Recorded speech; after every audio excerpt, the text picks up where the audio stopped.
안녕하세요. 코인대학교의 가든입니다. 앞으로 두 달간은 지지와 저항 추세 채널에 대해서 다룰 건데요. 아마 대부분 이제 다른 강의나 이런 거 보면 이제 지지, 추세, 저항, 뭐 채널 이런 거 이제 한 이제 챕터로 이렇게 다루긴 하는데 제가 봐서는 지난 두 달 넘게 제가 엘리어트 파동 딜리 책을 이제 리뷰를 했잖아요. 그런데 요게 어찌 보면 요 닐리 책에 나온 우리가 이제 꼭 알아야 되는 엘리어트 파동 이론보다도 더 중요하다고 생각되는 게 이제 지지 저항 추세 채널이에요. 근데 많은 분들이 요 기본을 많이 놓치고 있죠. 물론 저도 그동안 그래왔고 사실 그래서 지지 저항 추세 채널을 조금 더 자세하게 좀 다룰 생각이고 뭐 어떤 이제 유료 유튜브 들어가셔도 아마 제가 이제 앞으로 같이 공부할 내용보다 더 깊게 있거나 아니면 더 자세한 내용을 다루지는 않습니다. 대부분 제가 좀 몇 군데 확인도 해봤는데 별로. 예. 근데 이게 되게 중요한 내용인데 대부분 이제 하나의 이제 강의나 하나의 챕터를 이렇게 많이 다루고 있어서 좀 더 저희 채널에서는 좀 더 깊게 오랫동안 다룰 생각입니다. 우선 지지 저항에 대해서 좀 간단하게 오늘 첫 시간이니까 좀 말씀드릴게요. 지지란 거는 지지 저항은 어떤 이제 흐름에 있어서 갑자기 이제 가격 변화가 이렇게 있어요. 가격 변화가 이렇게 있는데 이쪽 한 추세 방향으로 가야 되는데 여기서 어쨌든 뭔가 맞고 보이지 않는 거에 맞고 꺾여. 아니면 내려오는 파동이 있는데 뭔가 보이지 않는 것에 의해서 이렇게 방향이 바뀌거나 이렇게 방향 각도가 줄거나 요런 것 요런 요 부분을 우리가 이제 지지 저항이라고 얘기를 해요. 근데 이제 지지란 거는 예를 들어서 지지란 거는 일반적으로 가격 아래쪽으로 흘러가는 주가가 요 선을 맞고 이제 보이지 않는 선을 맞고 이렇게 방향을 트는 거죠. 그렇죠? 그러면 이 지지라는 거는 결국은 이 하락하는 추세는 결국 매도세, 그죠? 우리가 이제 선물을 하는 사람 입장으로는 숏 물량이 롱을 사겠다는 그 물량보다 많으니까 이제 가격이 떨어지잖아요, 그죠? 근데 여기 부분에서는 내리려는 힘보다 올리려는 힘이 큰 거예요. 그러면서 가격이 반등을 하는 거죠. 그럼 반대로 그러니까 결국은 이제 지지선은 결국은 뭐가 들어온 거예요? 매수세가 들어온 거예요. 매수세. 모으는 지지는 그죠? 매수세가 들어온 거예요. 그럼 반대로 여기가 이제 저항 라인이에요. 근데 올라가던 주가가 이 저항 눈에 보이지 않는 저항을 맞고 떨어져요. 그죠? 그때는 이 올라갈 때는 사려는 힘이 강했죠. 되게 중요해요. 힘이라는 게 되게 중요해요. 이 사려는 힘이 강했는데 요 근처에서는 갑자기 팔려는 힘이 더 많아진 거예요. 그죠? 팔려는 힘이 더 많아지니까 가격이 꺾여서 내려간다.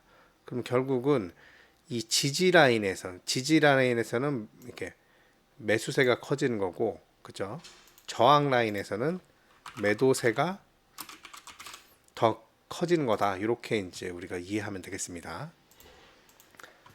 그래서 돌파란 게 있죠. 돌파는 뭐예요? 돌파는 어떤 이 추세가 그동안 우리가 생각했던 요 계속 걸렸던 요 지지 라인이나 이 저항 라인을 어 이제 올라가던 이 추세가 뚫고 가는 거를 우리가 돌파라 그래요.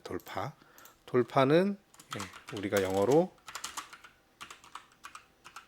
브레이크아웃이라고 표현합니다.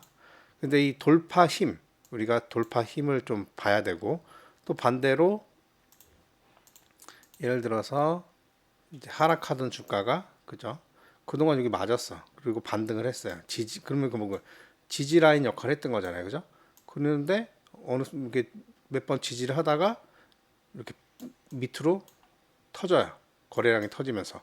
그때 우리는 이제 아래쪽으로 돌파를 했다. 하방 돌파를 했다고 그러죠. 하방 돌파.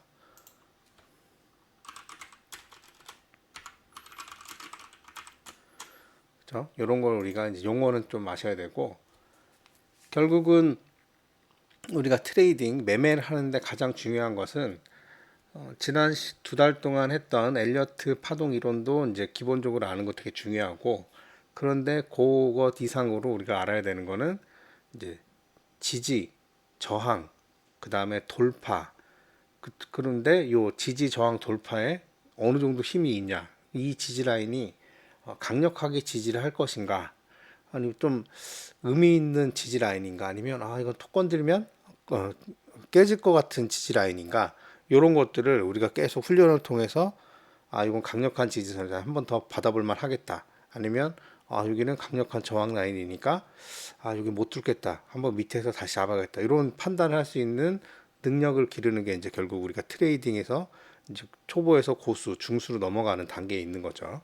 그런 거를 우리가 보고 점점 이런 힘, 결국은 이 하방 돌파력이나 상방 돌파력이냐 아니면 지지하는 힘이 얼마나 클지 우리가 예측하고 이제 그걸 적용하는 게 결국 트레이딩 능력을 키우는 거라고 생각을 해요. 다시 보시면 우리가 이제 어떤 주가의 흐름을 잘 보면 이렇게 계속 움직이죠, 이렇게. 그래서 지지 라인을 받고 올라갔다가 또 저항 라인까지 올라가서 다시 내려오고 이렇게 반복한단 말이죠. 그러다가 어느 순간에 이제 거래량이 터지면서 여기를 돌파하는 거, 브레이크아웃 하는 거죠. 그러면 요 하나의 요 박스권을 이제 상방으로 돌파하고 나서는 다시, 그러면 요 강력한 저항선으로 작용했던 게 이제 지지선으로 바뀌어요. 왜 지지선으로 바뀌는지는 나중에 다음 시간에 또 말씀드릴 건데, 우선은 이렇게 상방 돌파하고 나서는 다시 요 박스권이 형성되면서, 예를 들어 일반적으로 다시 저항이 생기면 내려오고, 그리고 요 돌파한 부분이 지지가 돼서 또 올라오고, 이런 게 이제 반복하거든요. 그러니까 우리가 이제 차트를 보면서 요 지지 라인과 저항 라인을 찾고, 그러니까 지지선이 될 만한 주요 매물대를 찾는 거, 그다음 주요 저항선을 찾는 게 트레이딩의 가장 기본이 될 수 있습니다. 그러면 우리가 왜 저항과 지지가 생길까? 어떤 이유로 저항과 지지가 생길까?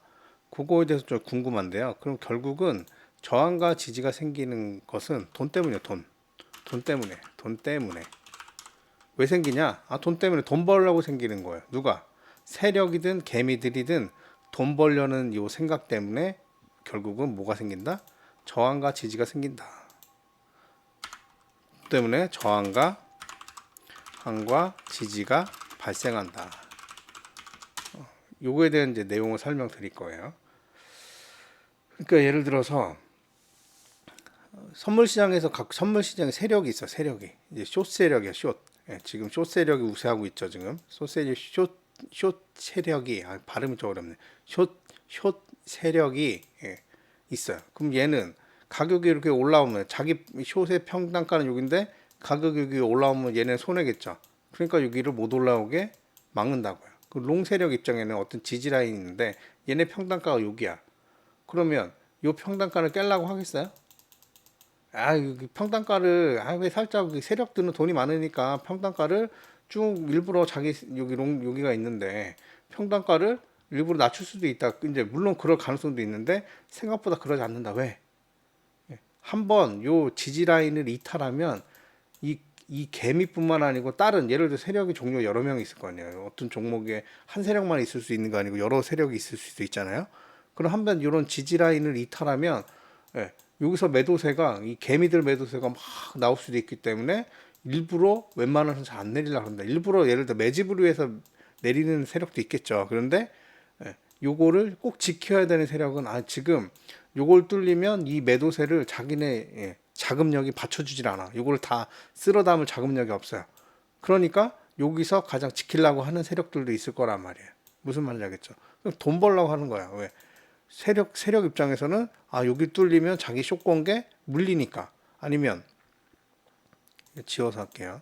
만약에 여기가 저항 라인인데, 그죠? 숏 세력 입장으로 여기가 뚫리면 자기네들이 손해야. 그래서 여기 뚫리면 또 매도세보다 매수세, 개미들 매수세가 엄청 들어올 것 같아. 그러니까 자기네 돈으로 찍어 누르기가 어려워. 그러니까 여기에 벽을 쳐놓고, 그죠? 못 넘어오게 하는 그런 힘도 작용을 하는 거예요. 그 다음에 이제 요 지지 라인에서는 예를 들어서 롱 세력 입장에서는 이거 뚫리면 개미들 매도세가 엄청날 것 같아. 그렇게 판단하는 롱 세력은 여기를 지키려고 노력을 하는 거죠. 무슨 말인지 알겠죠?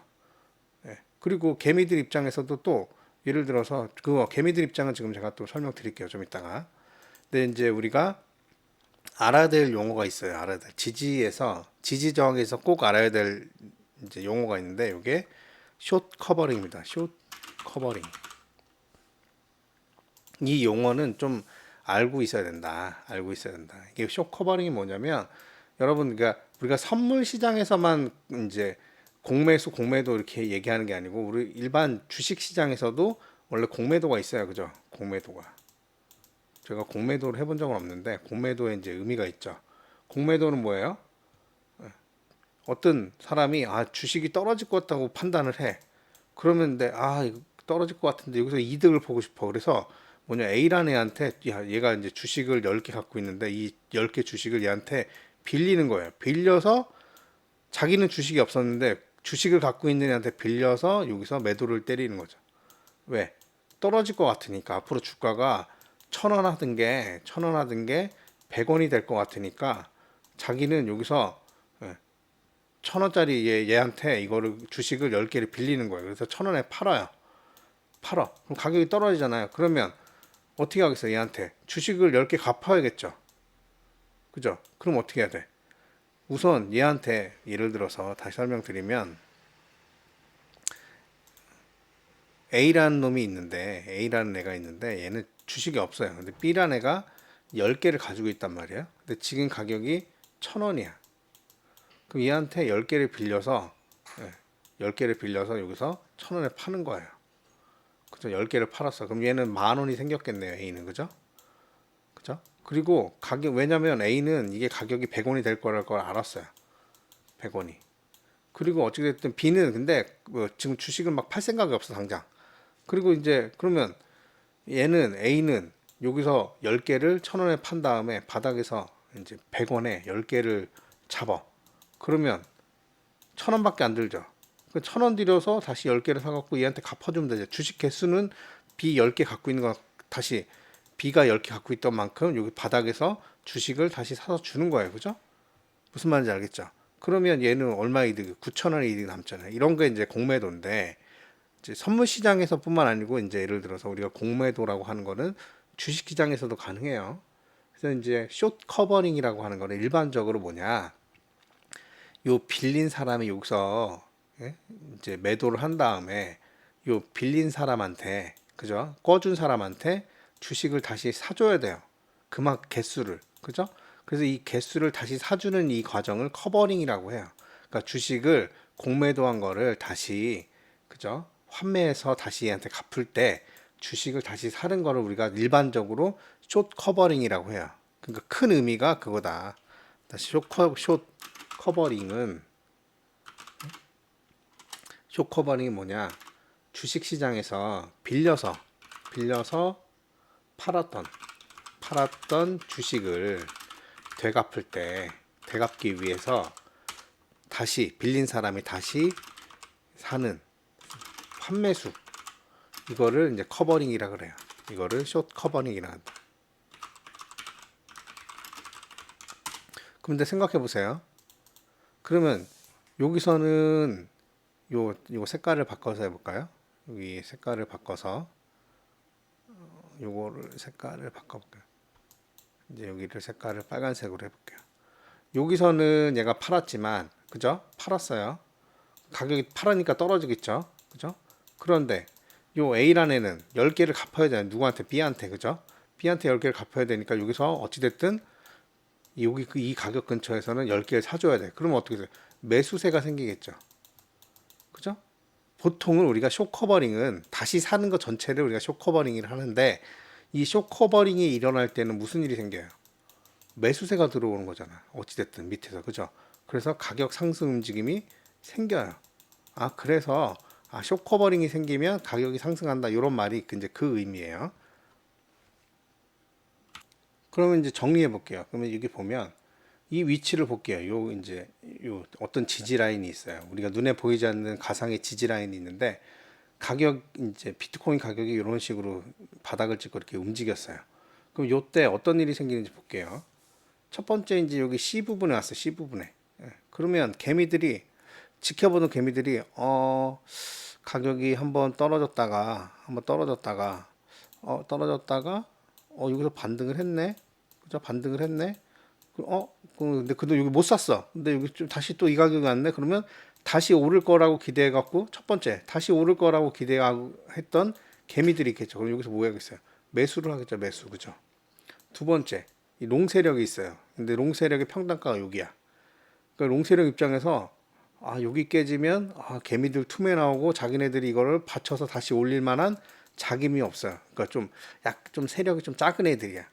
그러면 얘네 입장에서는 여기를 지지하려고 노력하겠죠. 그죠? 세력 입장에서. 그죠?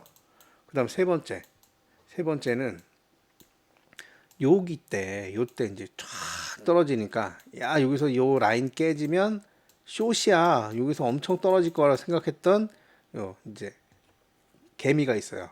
개미 군단들이. 그러니까 어디 이제 카톡방인데 여기 깨면 이제 툼에 나옵니다. 여기가 가장 중요합니다. 여기 근데 세력이 여기서 살짝 휩쓸어 줬네. 이렇게 밑으로 살짝 깨고 올라왔었는데 깼습니다. 여기서 숏 타십시오. 이렇게 해서 숏을 잔뜩 타놨단 말이에요. 그런데 다시 아까 요 세력들이 여기를 이제 말아 올린 거예요. 이렇게 말아 올렸어. 그죠? 그랬더니 어떤 일이 생겨요? 여기서 숏한 애들은 물렸겠죠. 스탑로스를 안 걸어놨던 애들은 물렸어. 그러고서 이제 무슨 일이 생기냐면 죽겠는 거예요. 그죠? 죽겠어. 그죠? 잠깐만요. 아이고 죄송합니다. 여기 숏을 여기 탄 사람들은 여기 이제 떨어질 줄 알고 숏 탔는데 이 세력이 여기다 가격 방어를 해주고 올려버리니까 하루 동안 24시간 동안 이제 물려 있는 거예요. 이게 가격이 한 5% 오르니까 한 5배로 잡았는데 마이너스 25% 찍어갖고 이거 손절 쳐야 되나 말아야 되나 막 땀 뻘뻘 흘리고 있는데 그죠? 근데 다행히 여기 이 가격에 왔어. 그러면 이제 여기서 숏을 친 세력 여기 이제 개미 중에 어떤 사람은 다시 떨어질 거야 그러고서 버티는 애가 있을 거고 아니면 하루 동안 너무 지옥에서 뭐 빠질 뻔했어 나 여기서 이제 나 본절 할 거야 본절. 그럼 보세요. 여기서 숏을 잡은 사람이 A에서 숏을 잡았어요. A에서 우리가 숏을 잡았다. 그럼 뭐예요? 우리가 이제 매도 버튼이죠. 매도 버튼을 눌렀단 말이에요. 그죠? 그런데 하루 종일 물렸어요. 물려서 이거 빠질 뻔했네. 그래서 그 다음날 다행히 이 가격이 오면 어때요? 대부분의 개미 심리들이 본전 탈출해야 돼. 탈출. 아니면 조금이라도 손해를 줄여서 탈출해야겠다. 그럼 어떻게 해야 돼? 숏을 탈출하려면 어떻게 우리가 롱 버튼을 눌러야 돼요. 매도 버튼을 눌러서 숏을 걸었는데 그죠? 근데 물렸어. 근데 거의 다시 본전까지 왔어요. 그러면 이걸 탈출하려면 어떻게 돼? 롱 버튼을 눌러줘. 롱 버튼. 공매도를 했으니까 공매수 버튼을 눌러야 된단 말이에요. 공매수 버튼을 눌러야 된단 말이에요. 그러면 보세요. 요 부위에서 숏에 물려있던 애들이 그죠? 죽겠다 그래도 거의 본전 탈출 그러면 어떻게 되겠어? 공매수 버튼을 누르니까 여기서 매수세가 생기는 거예요. 이해되시죠? 그러니까 이 가격에 왔을 때 어떤 사람은 다시 반등하겠지. 여기서 이제 매수세가 들어오는 경우 첫 번째. 이거 다시 깨끗이 한번 그려볼까요? 다시 이걸 정리해 볼게요. 어떤 가격이 이렇게 있는데, 그죠? 가격이 있고, 이런 주가 움직임이 있어요. 첫 번째, 어떤 사람은 지켜보다가 여기 반등했고, 한번 반등했네. 그러니까 여기쯤에서 반등했네. 그래서 여기서 매수 들어오는 사람이 있어요. 여기서 첫 번째 매수 들어오는 사람. 두 번째는 여기 세력, 그죠? 여기를 지키려고 하는 세력. 그다음 세 번째는 여기에 숏을 걸었는데 24시간 동안 쳐 물려 있다가 그러다가 이제 일부는 계속 난 그래도 숏이야 그리고 버티는 사람도 있겠지만 상당수 많은 개미들 심약한 개미들 여기서 탈출 그리고 해서 롱 버튼 누른단 말이에요. 그러면 여기서 매수세가 들어오죠. 이해되시죠? 그 다음에 그죠? 이게 숏 커버링이에요. 무슨 말인지 알겠죠? 그리고 또 여기서 또 여기서 이제 그죠? 잘 보던 사람은 여기 그동안 저항 라인이었는데 여기 맞고 떨어지겠다. 그래서 여기서 숏을 건 사람도 있죠. 그리고 여기쯤에서 똑똑한 개미죠, 그죠? 여기쯤에서 여기 이전에 여기서 한번 지지했네. 나 여기서 물량 털 거야. 그래서 여기서 숏을 여기서 잡은 사람도 여기서 익절을 하면 어떻게 됐어요? 그죠? 어떻게 되겠어요? 여기서 숏 버튼을 누르면 공매도 버튼을 누르고 나서 여기서 익절을 하려면 공매수 버튼을 눌러야 되죠. 그럼 여기서도 매수세가 생기는 거냐? 그럼 매수세가 네 가지잖아요. 여기서 처음 진입하는, 그죠? 여기서 반등할 거라 생각했던 개미, 그 다음에 세력, 그죠? 그 다음에 세 번째는 여기에 물려 있다가 죽었다 그러다가 탈출 그러면서 탈출하려는 요 개미들, 이게 이제 숏 커버링이죠. 네 번째도 이제 여기서 고점에서 숏을 잘 잡아서 내려와서 여기서 익절하려는 사람도 여기서 롱 버튼을 누르겠죠. 왜? 숏 버튼에 여기 매도는 숏 버튼에 반대는 이제 매수니까. 그죠? 요거 두 개가 숏 커버링이에요. 근데 보통 우리가 숏 커버링 거는 요거를 이제 주로 쓰는데 일반적인 큰 의미는 요거 두 개가 숏 커버링이다. 마찬가지로 여기도 똑같아요. 마찬가지로 어떤 이제 저항선이 있어요. 그러면 한번 이거 볼게요. 예를 들어서 여기쯤에서 이렇게 떨어졌고 다시 올라왔다 떨어졌어요. 그러면 첫 번째 여기쯤에서 똑똑한 어떤 개미는 이렇게 지켜보다가 여기는 저항 라인이네. 여기서 처음 숏이 들어가는 사람도 있을 거예요. 그죠? 근데 두 번째 여기에 숏 세력에 여기가 이제 지지 라인이에요. 그러니까 저항 라인이에요. 자기네 여기 뚫리면 안 돼. 그러니까 여기 오면 지키려고 노력하는 이 세력이 있겠죠. 첫 번째 개미. 세 번째 여기 첫 번째 여기서 막 가격이 막 오르니까 여기 폼으로 여기 뚫을 거야. 그러고 여기 휩써 줄 때 롱 버튼 누르는 개미들이 있어요. 롱 버튼 누르는 개미들이 어떻게 그 24시간 더 물려있죠. 다시 이제 본전 그쳐하니까 롱 버튼을 도망가려고 하니까 여기서 숏 버튼을 본전으로 나가니까. 그러니까 여기서 다시 이제 밑으로 가는 하방 압력이 생기죠. 여기서 그죠? 롱에 물려있던 애들이 여기서 숏 버튼을 누르니까. 네 번째는 똑똑한 개미는 예를 들어서 여기서 여기 맞고 지지했네. 여기서 이만큼까지 올라가겠네. 그래서 똑똑한 개미 있죠. 여기서는 롱 버튼, 여기서 롱을 산 개미들이 있을 거예요. 그죠? 그러니까 여기서 올라가서 난 익절해야지. 그리고 여기서 롱을 익절하니까 여기서 숏 버튼을 누르겠죠. 그죠? 여기서 매수를 한 사람은 여기서 매도를 누르는 거예요. 우리 선물 시장에서는. 그러니까 이런 네 가지 구성에 의해서 여기서는 지지 라인이 생긴다. 이게 크게 말해서 지금까지 설명한 이제 우리가 지지 저항이 생기는 이유가 요 심리가 요거예요. 네 가지씩. 요거에 대해서 좀 한번 고민해 보시기 바랍니다. 이번 시간 여기까지 하겠고요. 다음 시간부터는 또 지지 저항 이런 것들에 대해서 추가로 더 말씀드리도록 하겠습니다. 감사합니다.